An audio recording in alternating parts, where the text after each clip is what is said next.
Well, we finally have a tactic where the creator tested it with another team other than Manchester City. Yes, you heard that right. Let's check it out.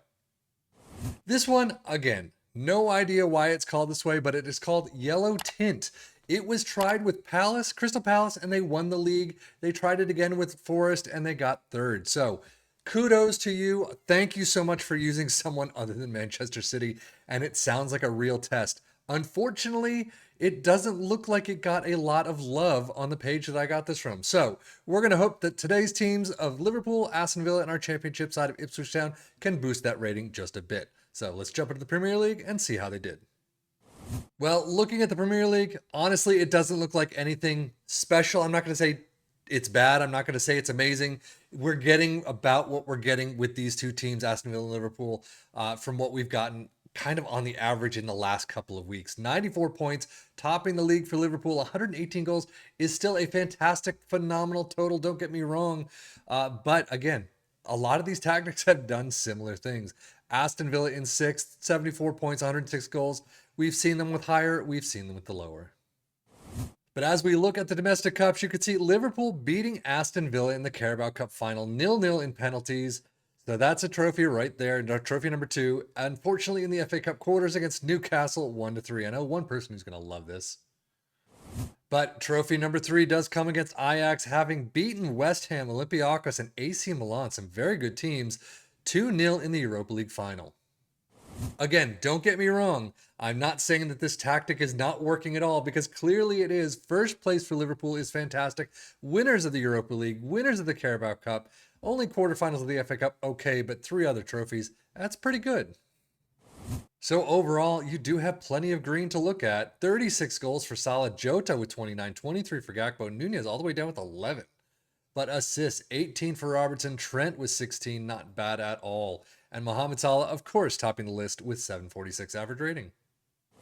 Changing things over to Aston Villa this time around, you can see, we already know that they lost to Liverpool in penalties again in the Carabao Cup final. They get to the FA Cup quarters as well, but unfortunately lose out to Luton Town in penalties. They do get all the way to the Europa Conference League final, but they lose out to Frankfurt 1-2. They get runners up, at least, I guess. So overall, definitely a much more mediocre season for Aston Villa. 6th place in the league. Technically your media prediction is 9th, so you're raising that a bit. But the last couple of weeks, we have seen everywhere from about 8th to about 2nd or 1st. So, this is okay. But runners up in the Conference League is not too bad. Runners up in the Carabao Cup is not too bad when you get to a Liverpool who's using the exact same tactic. But quarterfinals of the FA Cup, Squad wise, definitely the Greens are down a bit, but goals 35 for Ollie Watkins, who thankfully stays put. Moussa Diaby with 32. Fantastic top 2 right there. Assists 16 apiece for Zaniolo and Douglas Luiz. And average rating, and Ollie Watkins 731. Liverpool's data hub looking pretty attacking wise, as we always see, and up on the fouls against per game. Defensively, it's covering everything at least. Goals 3.11 per game, 0.95 conceded. That's a little bit above their average, and a 1.13 expected goals against, and that's a little bit above their average as well. Aston Villa this time around having a fantastic attacking side as well. Crosses per game, though, percentage passing completion is off a little bit. Defensively, a little bit off as well. But goals per game, 2.79 is pretty high for them. 1.63 conceded is, I'm going to say a little high. Usually they're 1.2 to 1.4, thereabouts. 1.7 XG against, though.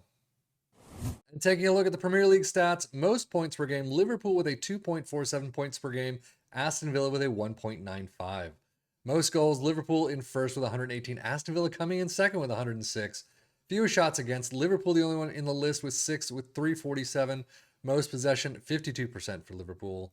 Most dribbles made in 6 with 632. And then most shots for Liverpool in first with 763. Aston Villa in second with 611.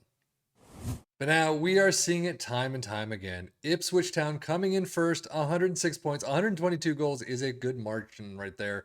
A lot of times they're under that, but they're still above like 100, 105 or so. So this is still a phenomenal season. Domestic Cups, nothing out of the ordinary. Out in the second round against Brentford, 1-2, and then out in the FA Cup 5th round against Portsmouth, 5-all in penalties. Holy cow.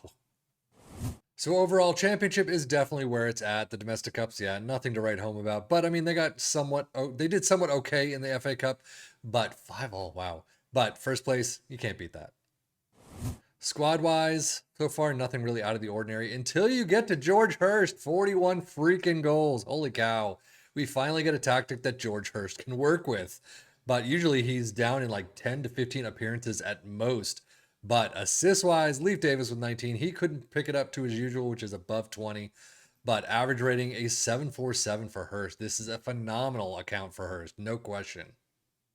Championship stats this time around. Ipswich Town in first with 2.3 point per game. Most goals, Ipswich in first with 122.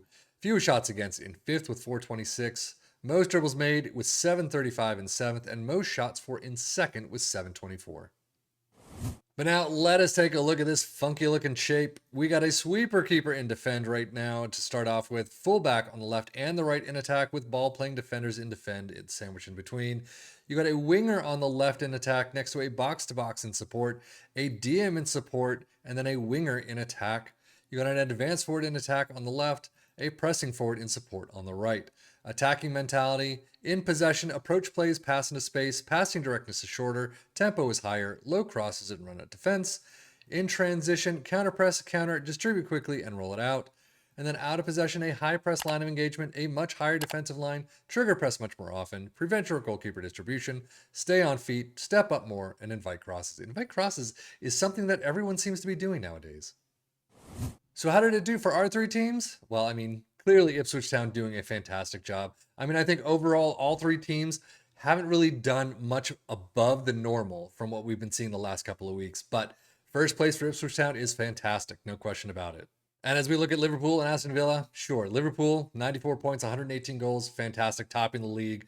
Again, not really out of the average from what we've been seeing. Aston Villa having a great attacking side, but a fairly weak defensive side. So I think that's a problem that you're going to fix with Aston Villa, and you got to figure out with, bringing your own transfers in, doing your own changes during matches, training, things like that. You've got to figure out with this team.